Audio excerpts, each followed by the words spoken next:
12e bataillon témoigne la fin de la formation de ces voyants soldats.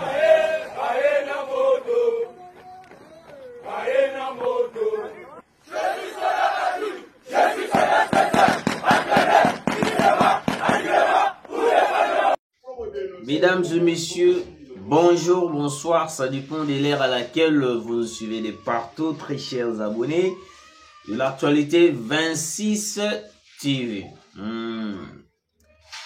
Comme vous le savez, tout sur la maïmatali politique. Aujourd'hui, nous sommes jeudi 4 juillet. Merci Nabino pour partager à la chaîne Nabiso. 25 200 abonnés. Bravo à nous. Na musala makasi ko to kosala et puis na musala makasi ko bino bo kosala pona biso ya ko partager ya ko liker. Komba na biso ezali to ko matina 100 000 abonnés. Tous trophée wana o YouTube a pesa karana et kosala biso vrai bien c'est possible parce que ba o pe ba koma pe na ba 100 000 abonnés puis ba sala na ba pe magite quoi. Kaka kosala kaka boye na ba partage et tout et comme ça ba en place ba komi. Très chers abonnés, pour vous informer, tout d'abord, nous sommes en procédure, nous cherchons studio où Tokuta pour n'aller tout banarosser la bonne information encore très fiable. Excusez-nous, l'emplacement n'est pas vraiment exactement qui tout côté en vrai dire emplacement de Boumoni, moi bilo qu'on a simana. Je vous prie de m'excuser tout pour bon amandengeni ni tout studio tout à maramounion surtout professionnellement. Où peut vous soutenir biso et pour ça la biso vraiment. Très chers abonnés, l'embargo et zongi le sousou nambo kanabiso. Ils nous ont traités des aventuriers. Batouana balobi que non, tous allez ba aventurier, tous allez sérieuté, yango bazong c'est biso embargo. Nous avons compris directement le complot et Salamaki entre Joe Biden et Bato Ali Kwantouré. Nous avons compris directement que Tshisekedi il est combattu. Donc on va dire qu'on a deuxième face, soit deuxième personne ou à cause de la ndenge mokona Hippolyte Kanambe Kazembere. Parce que le rôle ba moni muto azali ndenge mokotena Hippolyte Kanambe Kazembere, ils ont commencé à s'attaquer contre Tshisekedi. Pendant que le monde, ou soit depuis tout à l'heure, Kabila, c'est la première fois que le Congo a teka cuivre na yemoko. Bon, on va avancer à Félix Antoine Tshisekedi. Depuis que Kabila, il était au pouvoir, si le lot de la tête Tshisekedi, c'est la première fois que le Congo était à cuivre na yemoko. Je le répète. Avant que je puisse entrer en profondeur, laissez-moi vous dévoiler les prouesses de Félix Antoine Tshisekedi Tshilombo, le président de la République béton. L'homme qui met mal à l'aise le Rwanda. L'homme qui est en train de coincer Kagame. La minute où on voit Kagame en train de pleurnicher. Kagame en train de chercher par-ci par-là comment est-ce que je vais avoir le renfort pour attaquer Kinshasa. C'est Tshisekedi, grâce à Tshisekedi, que Kagame est devenu mal à l'aise. Kagame a commencé à la bensomnie et n'est pas Canada. Ok? Je ferme la parenthèse. Lelo tokosola makambo belé très chers abonnés. Toko matin na 1 heure de temps depuis to banda kosola parce que on va beaucoup parler d'actualité zali belé na ndenge moko ko sakana te très chers abonnés. Vu que hier, j'avais pas fait 2 émissions, j'ai juste mis en l'une des... Comment je fais des parlements debout, les lots touillés pour tout sur la calmement. Alors, écoutez. Très chers abonnés. Guerre dans l'est de la RDC. Alors que le pays est agressé par 2 pays voisins, le Conseil de sécurité des Nations Unies a reconduit l'embargo, régime de sanctions sur les armes en RDC jusqu'au 1er juillet 2025.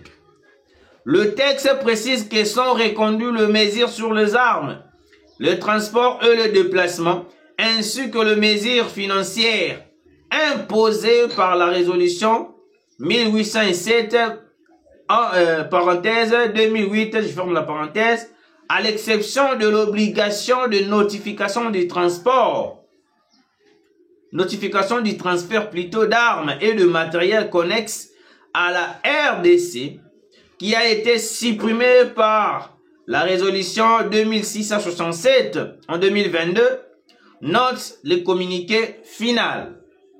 Plusieurs rapports des Nations Unies ont affirmé que l'armée rwandaise était sur le sol congolais en appui au rebelle du M23. Le dernier rapport confirme la présence de l'armée ougandaise également contre les forces armées de la RDC. Écoutez, très chers abonnés,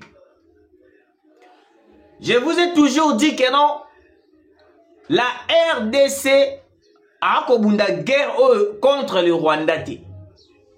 C'est une guerre qui nous a été imposée par les Occidentaux. C'est pour cela ils ont compris la décision. Parce que Tshisekedi a été catégorique de dire que non, on ne va pas négocier avec les M23. Oui. Le jour où Tshisekedi avait pris la décision de ne pas négocier avec les M23, na États-Unis, pour Joe Biden, le président des États-Unis, c'est que le plan a échoué. Alors, pour coincer davantage Tshisekedi, qu'est-ce qu'il faut faire? Nous devons remettre les sanctions, l'embargo, régime de notification. Oh, puis eko coincer Tshisekedi a somba lisusu mindu kite pour eba na kubeta les M23. Parce que en ce stade, vous avez vu comment est-ce que les renforts venant de Kisangani, de Kananga, baza déjà na Lubero. De place au wapi, point na biso et komika kanini, déraciner tous les M23. Le même ONI, oh wapi, autiko bimisa ba sanction, autiko bimisa ganote, le Rwanda a salaboye, a massacré le peuple congolais. Le même ONU encore bazongi célébiso régime. Il y a une notification pour ne pas acheter encore des armes. Pourquoi? C'est un plan déjà bien planifié, je vous dis très chers Congolais. Le plan est de coincer Tshisekedi jusqu'à ce que Tshisekedi va céder à la négociation contre le M23. Et Kabila n'a jamais acheté des armes. Tant Kabila a commencé à souka, Kabila a dit non, il faut négocier. C'est la même stratégie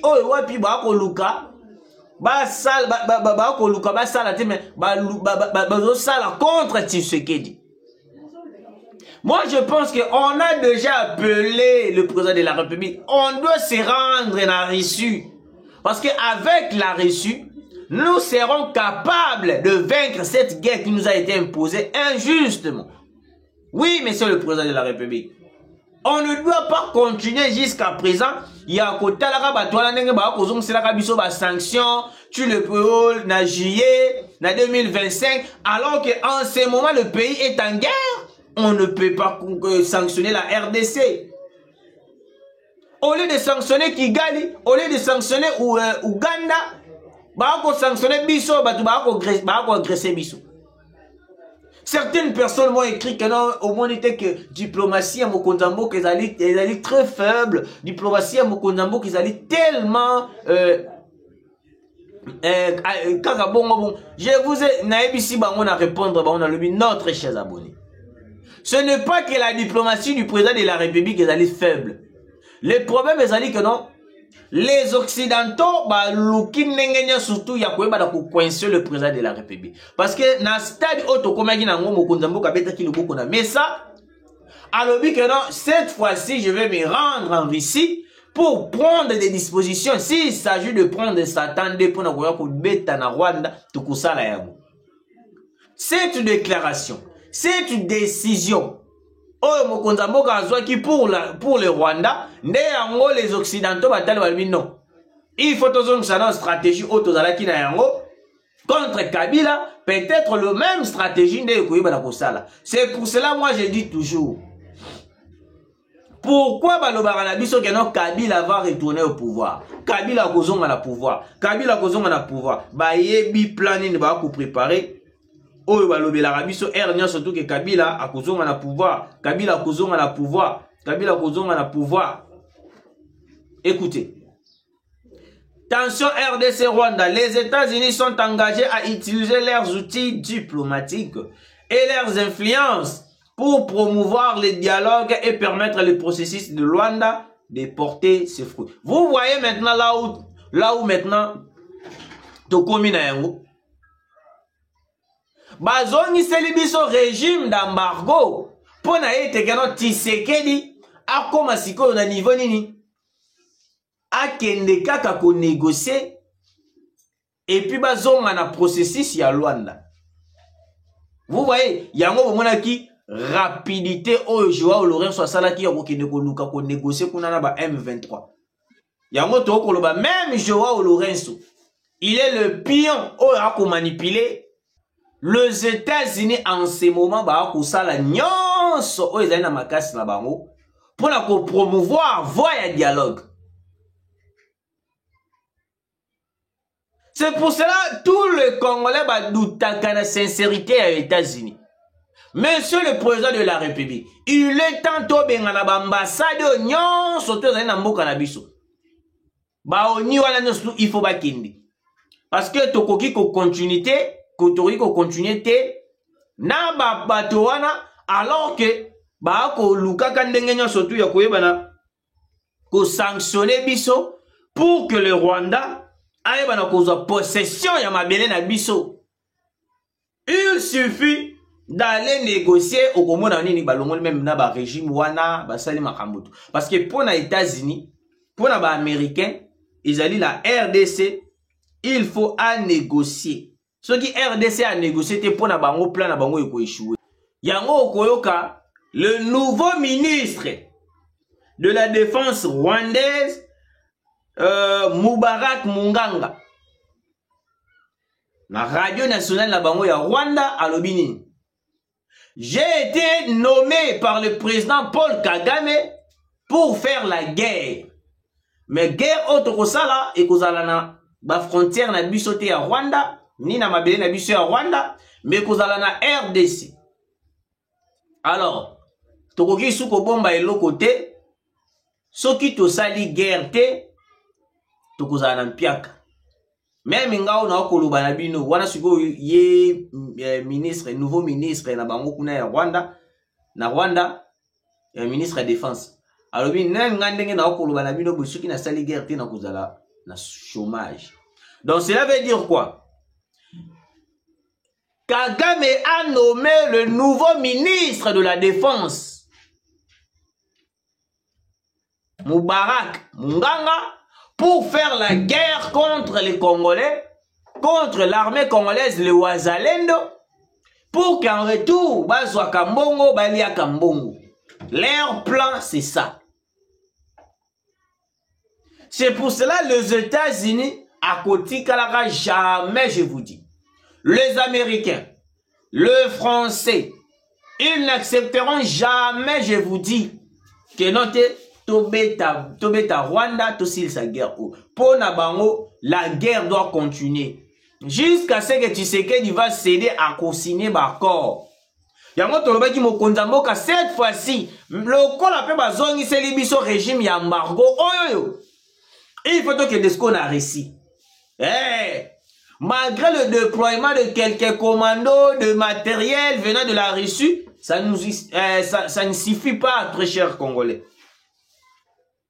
Monsieur le président de la République, le peuple congolais a besoin de voir Poutine na mabele na biso pour que tu aies la possible sabato nyos tout ba ko luka ko contredire biso. Parce que pour na bango ezali plan moko bien élaboré, o ezali ya koyeba nani miko coincer la République démocratique du Congo. Parce que la République démocratique du Congo en ce moment est ko courir danger moko ya koyeba na kenon bato wana lelo tolobi bakoyi kozwa mabele na biso.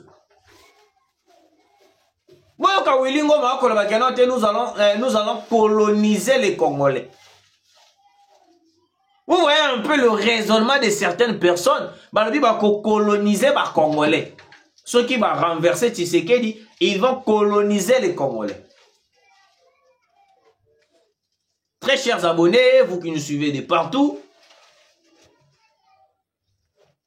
régime Yambargo, ils allaient qui plein, il y a occidentaux, na bato oba okoluka, ko bebisa mboka na biso, parce que Kagame a okolinga kotikate. Alors, guerre dans l'est de la RDC, 25 militaires du commandant Front Nord, condamnés à la peine de mort pour fuite devant l'ennemi à Lubero. Ouais. Le tribunal militaire de garnison de Butembo au Nord Kivu a condamné mercredi 3 juillet à la peine de mort de 25 militaires du commandant Front Nord poursuivis pour dissipation de munitions de guerre, fuite devant l'ennemi et violation des consignes.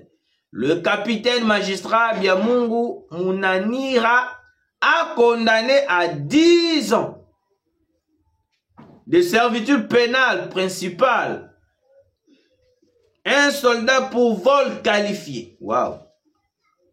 Voilà un régime, il y a président Félix Antoine Tshisekedi. Il y a beaucoup de locaux. Parce qu'il y a tant de Kabila, locaux et Zalate. 4 autres femmes épouses des militaires ont été libérées car selon le tribunal, leur implication n'a pas été prouvée. Cette décision du tribunal militaire de garnison de Butembo a été saluée par la communauté locale d'Ali Bongo en territoire de Lubero. L'auditorat militaire rassure cependant et appelle la population à faire confiance à la justice. Ces militaires condamnés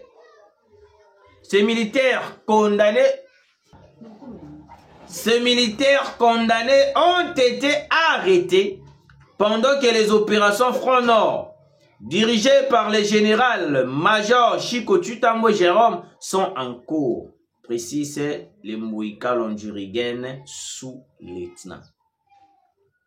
Tout qui peut bel lango awa wakaka kalamini tawa. Pendant que la population commençait à manifester dans l'hôtel, combat hôtel un peu compliqué, très chers abonnés. Biliève, ceux qui biliève, ceux qui béliver, ceux qui biliève, ceux qui béliver. Nde yango ebandaki kogarde ba officier mususu bakotaki na kati, bakosala ba ambiance, bakomela masanga, bakosala o bakoki kosala. La population a télémaki pour aller manifester devant cet hôtel pour na kobimisa ba officier wana FARDC bakende kobunda na front. Oui. Ce qu'on a miniti oyoyo. Quelques officiers, plus de 25 officiers condamnés pour trahison. Condamnés. Bila bomoni ennemi boko kima.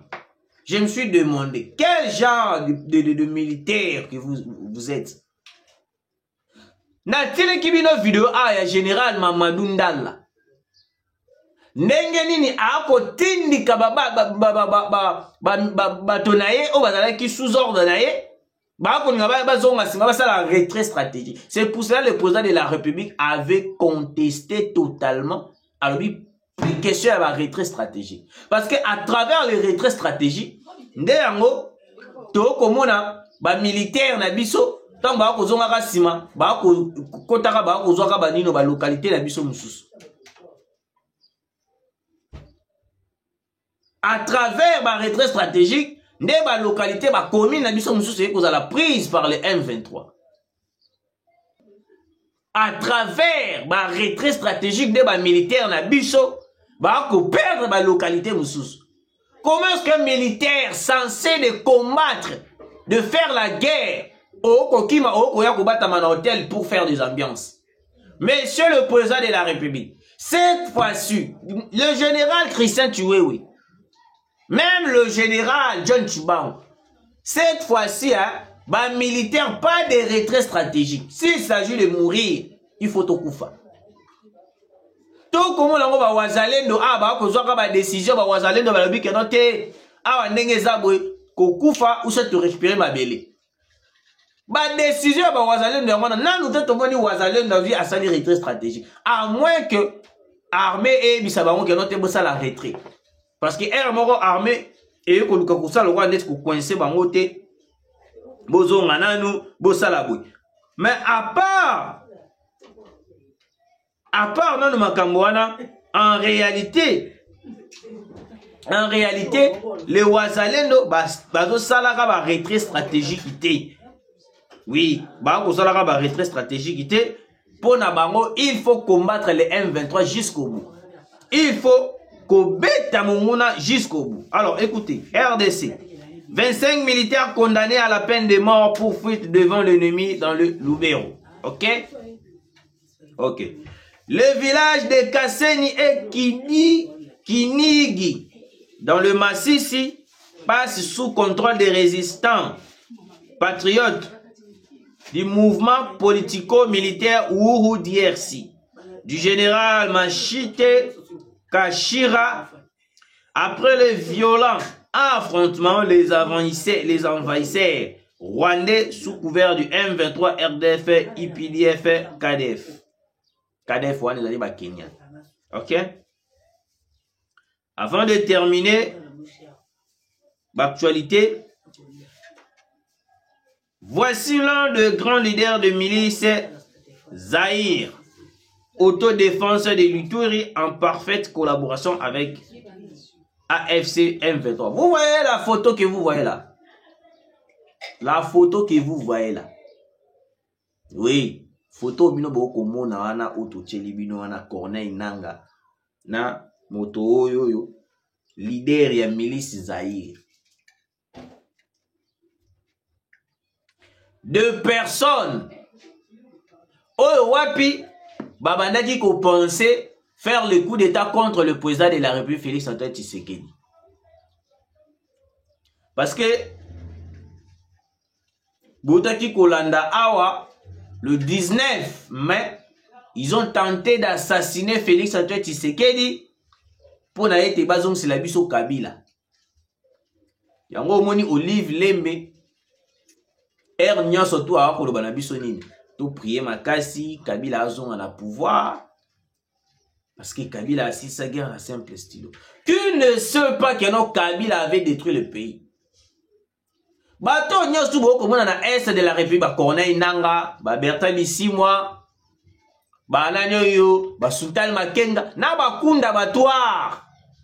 Kunda Batoir o asala ba massacre ya ndenge na ndenge. Il est aux côtés du M23. Bango nyoso tout wana leur chef c'est Joseph Kabila Kabane. Ils ont peur de Joseph Kabila.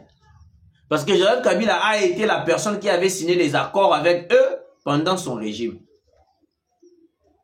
À part d'abord la personne qui a plus signé les accords, Mouzé Laurent Désiré Kabila. Il a signé les accords de l'accord de Lemera. Je vais expliquer ça. Tout le autre c'est une émission sur l'accord de Lemera. Ndengeni ni Mouzé Laurent Désiré Kabila te kakamboka na mabuku ya ba Rwandais.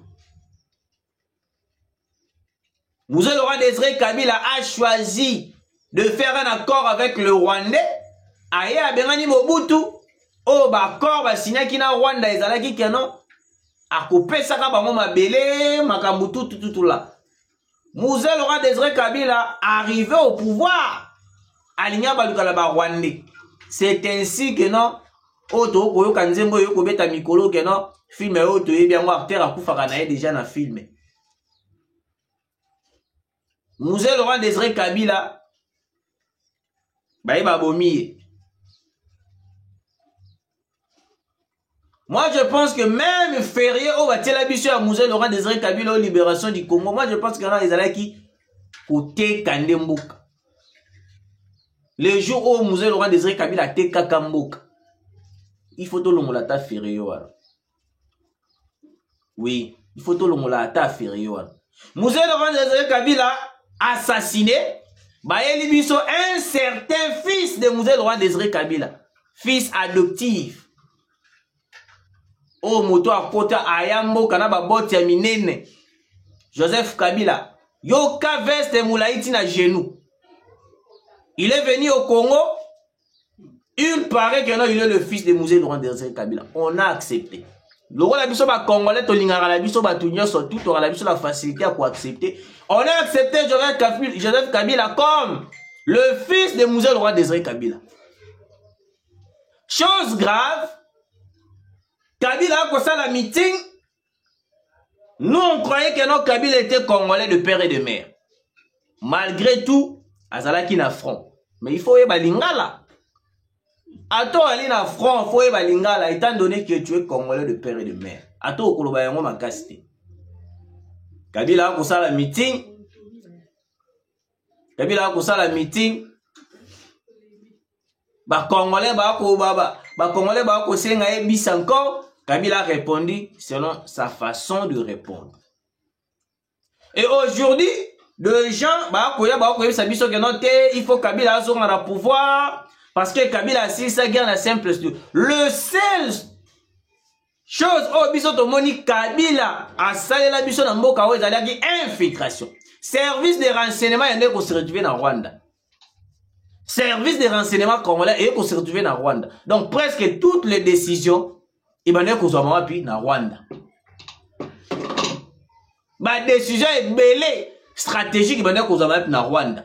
Donc les Rwandais avaient plus ya makambo ebele ya ko ba décision ebele ya kozula biso na mboka na biso alors que non, on avait un président marionnette dirigé par les occidentaux et le Rwanda. Yango moni pendant le régime de Joseph Kabila totikala jamais nana ko insulter Rwanda. Pendant le régime ya Kabila, nana ko insulter Rwanda, nana ko lobelata Kagame, mutazaki te. Il suffit d'insulter Kagame et d'insulter le Rwanda, arrestation immédiate.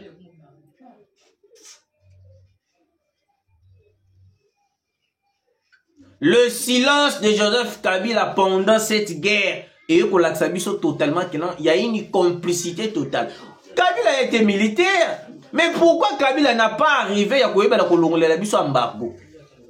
À travers Félix Antoine Tshisekedi, il faut comprendre que non, il faut un civil pour ne Rwandais.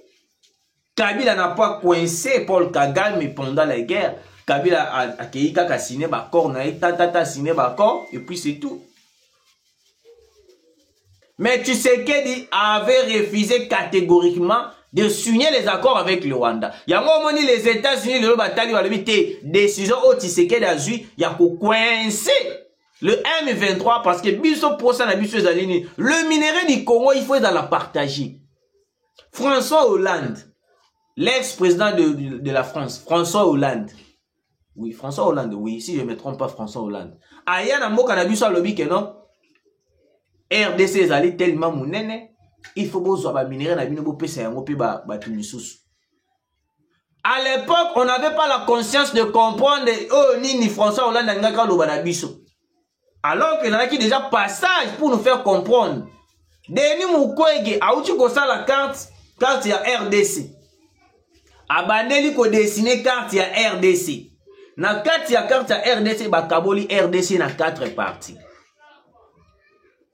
Bate République du Goma, République de Katanga, République de Kasaï, Bakaboli RDC dans 4 à 5 parties.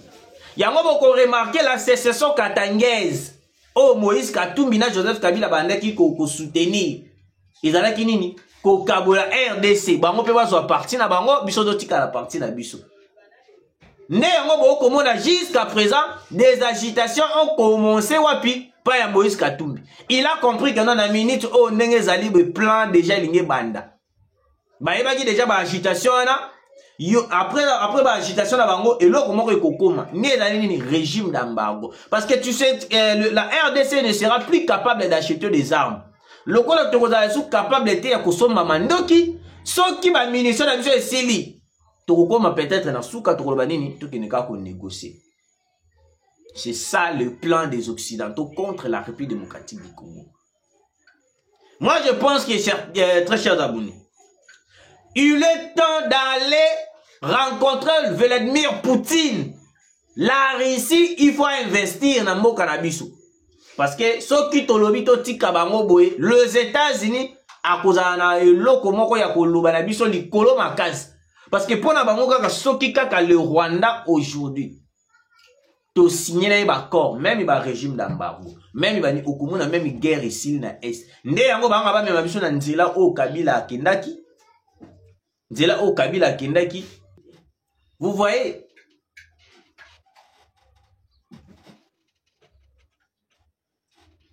C'est ce katangez wala kaka bokumuna.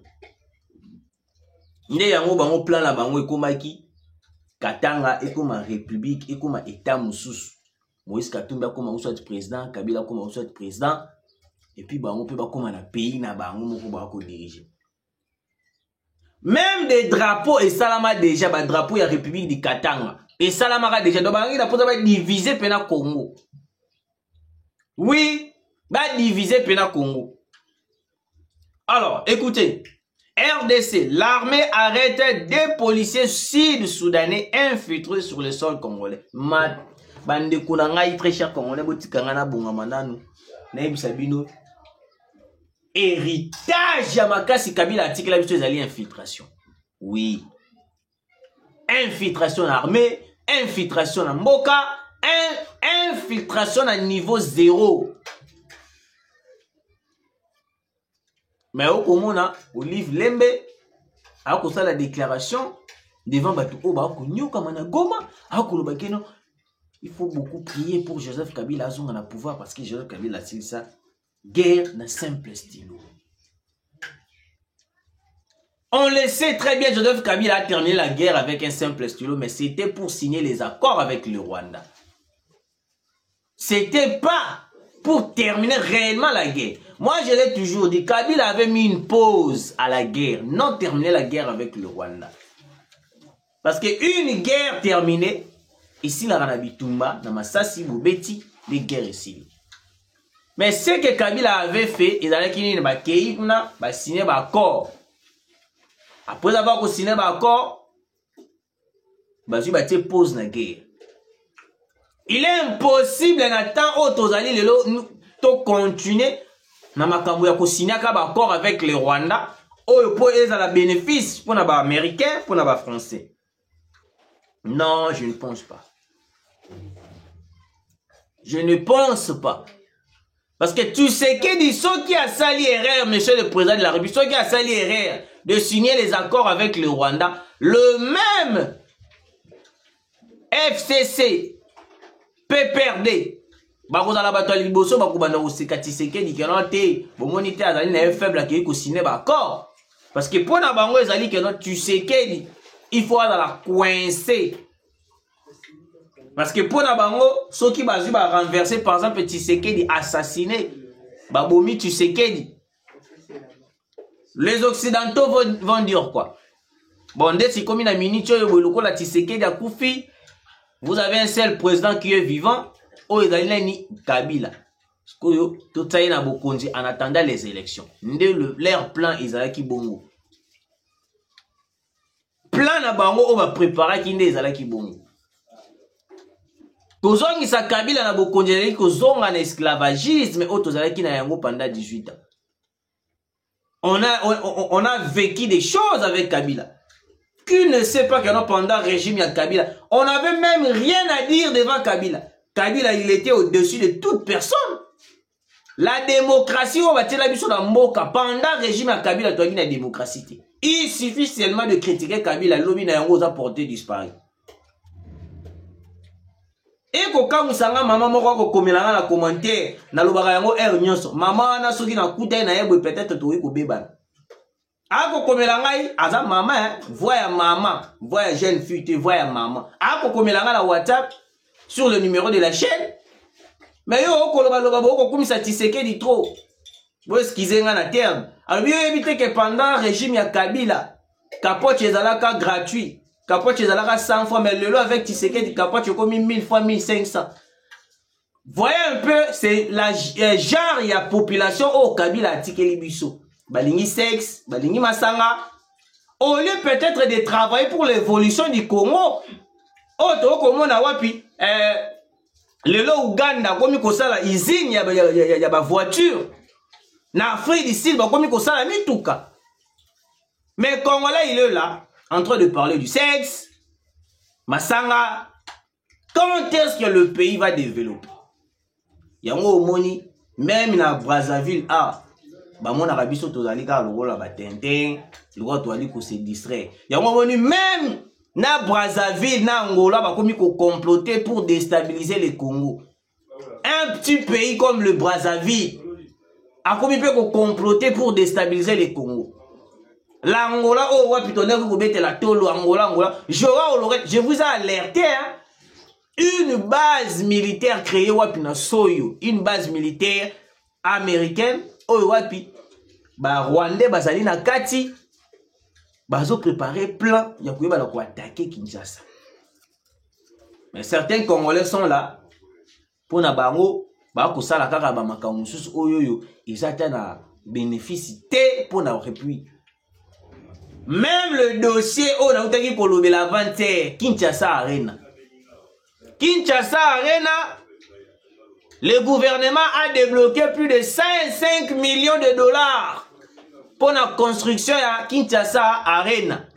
Kinshasa Arena, Kinshasa Arena, ils allaient juste en face d'un stade de martyrs.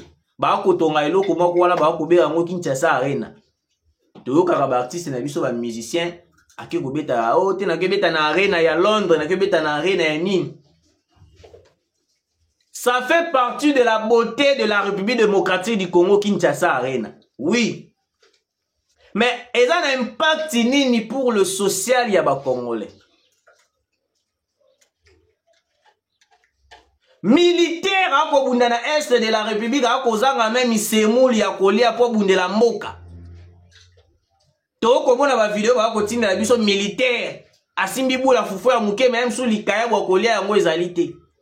Mais ici au Congo le gouvernement a débloqué plus de 5 millions pour la Kinshasa Arena où ils allaient en face ya stade de martyrs. Allez au Congo na après 2 ans 3 ans ba chèque ba li kolala ba li ko suba et comme sur la suba 5 millions ça dit et na mai. Mais le militaire qui est en train de se battre pour la nation congolaise, qui est en train de se battre pour le pays et qui était dans ma boko ya Rwandais, parce que Kagame, na Yoweri Museveni, le président de l'Ouganda, bah ça là qui déclaration en disant que non bah quoi annexer Bunagana et comme en Ouganda. Alors que nous là on est en train de dormir, Ouganda a annexé Bunagana na kati ya mabele na ye. C'est pour cela le roi de la Belgique a répondu à Paul Kagame pour lui dire que non, la RDC n'a pas de terre à rendre au Rwanda. Mais plutôt le Rwanda a de terre à rendre à la RDC. Ce qui est historique, beaucoup remarqué, même Ouganda, même Rwanda, ils ont parti dans Bissau. Koyo ke la bango mawa, tout le monde a bango peuple moko nomade, peuple moko kili, tout ça topé ça bango mabele wala bavanda. Donc le lot tolo biso ki la RDC a tombo qui a koyi koboto la pe Rwanda mabele nae. Donc cela veut dire que non Rwanda ko disparaître, Ouganda ko disparaître. Oui, bah oh vous avez la connaissance beaucoup ko kota beaucoup ko confirmer na tina ba Google na ba YouTube beaucoup mona que non c'est que je suis en train de dire ça vrai. Rwanda là beaucoup mona ezala ki mabele na biso. To pesa ba monde ya ko pesa parce que bazala ki peuple moko nomade. Bozo na historique bien beaucoup comprendre réellement que non Kagame ti a ko beta tolo wana a ko beta tolo pour rien. Ça est 5 millions de dollars pour la Kinshasa Arena. Alors que ici au Congo, dollar est comme mata, c'est comme mata. Titre au monde avec dollar est comme à 30. Mais ça est 5 millions de dollars et pour la Kinshasa Arena. Mais c'est le président de la République. Certaines personnes au bazar pour entourer c'est comme si bah couper ça conseil à ma vie. Sauf que au la population va comme pour réclamer même Kabila. C'est parce que bah tu as Kabila jusqu'à présent bazar tout autour non va couper ça conseil à ma vie pour ba bimisa Kabila malam alors que Kabila il était plus mauvais que vous. Yo zali malam président de la République. Vous allez malam. Mais dollar, population a kolela. Voilà pena président de la République. Laissez-moi vous dire que tu as la souris na beti libanda dollar à population a kolela. Bah église de l'autre côté de pasteurs sont devenus très bizarres. Il paraît pasteur moko uti kosenga pardon à celui mogisho. A ko finga ka ba mama ya batu loko la problème. Tout le monde va sanctionner Christian Bosembe, le patron de la CESAC. Tout le monde va sanctionner l'ité à Kanda. Oui. Il faut sanctionner biso pe même mogisho. Mogisho a ko finga ka ba mama ya batu. Mogisho a ko finga ka ba mama ya batu ba bêtise. Même Denis, c'est là que vous voyez, les prophètes de la nation. Zambali Misangai, mais mona kindi ya la rakiole. Sora sali likambu. Tant on sali likambu azali conscient. Mais tant on va au kangaye, a comme ko senga bolimbis. Ce genre de personnes ne va pas mériter sanction. Parce que bango ne va comme ko même peuple congolais na katia trouble. Les églises aujourd'hui et comme il a désordre, comme on a avenir, mon dit église. Au lieu peut-être de créer un moment où l'église est censée faire une journée de prière pour la nation, prière pour la RDC. Et vous allez le pasteur va commis comme ça l'année cop. Pasteur va commis comme ça l'année cop, je vous dis. Ministre de la justice, coincé par l'église, où ils allaient na norme na mboka na biso. Bah église où ils allaient la norme il faut pas coincer à nous. Oui. Et puis j'avais proposé l'idée à makambo ya ba boîte, ya ba bar. Parce que ba bar pelelo et ko déranger population makasi. Monsieur le président de la République, merci de nous avoir suivis. Parce que nous le savons très bien que l'autant tout ça la émission na biso mokonza mboka olanda kayango oyoka kayango besoin la population ezali que non dollar paye kita parce que Vital Kamerhe a été le ministre de l'économie à cause de biso alobi que non dollar ezo kita kala mingi tawa ti alongwe to moni place dollar e kita te to éviter ministre de l'économie wa kokota ressources na minute soka ko promettre biso nini parce que la souffrance est dans ma casse na mboka na biso ezali pour na dollar. La population est en train de réclamer dollar ils ont kendeti wapi. Besoin de la population dollar et kita. Et puis deuxième besoin de la population ezali guerre ya est il faut ici là. Si il s'agissait to kende la na Russie il faut to kende pour que guerre oyo e bana kusila parce que ba nyangala kata oyo ezali ba ko infiltrer biso ba bana ko bima te bana ko longola bango parce que l'infiltration que Joseph Kabila a tiqué la biso na mboka oyo ezali makasi même des généraux des officiers oh le to ko bundaka na bango guerre ce sont eux seulement de ba ko trahir la République démocratique du Congo. J'ai beaucoup aimé ba peine de mort au bâti contre les 25 officiers. Et puis, mon Kondamboka, service de sécurité, ministre de l'Intérieur. Dossier Kaba, ils ont eu sous ma casse. Les enlèvements, ils ont eu sous ma casse. Population a commis mal à l'aise. Je ne sais pas si vous êtes au courant, monsieur le ministre de l'Intérieur. Des enlèvements échangés sur au niveau et comme ce qu'on a une stratégie moussous. Et l'homme a une stratégie à ma camarade. D'akozwaka batu soki ba pumo et comme soki ba enlever yo au limweka pour na libela.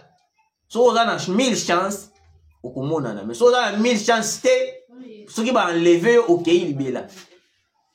Moi je pense que nous devons prendre de grandes décisions. Parce qu'on ne peut pas continuer de vivre dans un pays où il y a insécurité ezali makasi. Nyaso wana ezali ba plan ya bato nini batu ya Kabila, ba plan ba Moïse Katumbi. Il y a kolukani kokoti insécurité na mboka pour que peuple aille na Tshisekedi. Oui, pour que peuple aille na Tshisekedi.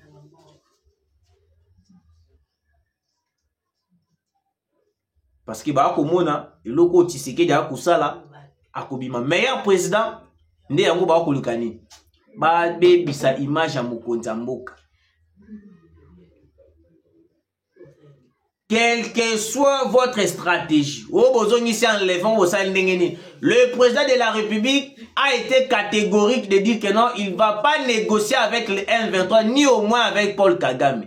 S'il s'agissait seulement de vendre la République démocratique du Congo, pour avoir minéré la mission, pour payer Rwandais, pour payer Américain, tout ça la monté. Parce que Kabila a signé les accords avec le Rwanda, avec les Occidentaux, tout le monde sort. De là, mais on n'avait pas le droit de dire quelque chose. Service des renseignements congolais des Aki na Rwanda. On a pendant sous régime ya Kabila. En signant les accords, il y a des points au tala au lobby que non te a bina na tekimboka. Yango moni musée Laurent Désiré Kabila. Tant alinga kufa moni que non a nenga be mabe zali a lobby ne jamais trahir le Congo alors qu'il avait déjà trahi le Congo. On a au Congo na leki na etando ike. Écoutez, peuple congolais, on n'en a plus besoin. Cette fois-ci, on a besoin de Sika Akota. Le gouverneur Daniel Bumba, Tokota Lelaye, Nini Oakoui Kosala pour le peuple congolais, Tokutani Mbalasi.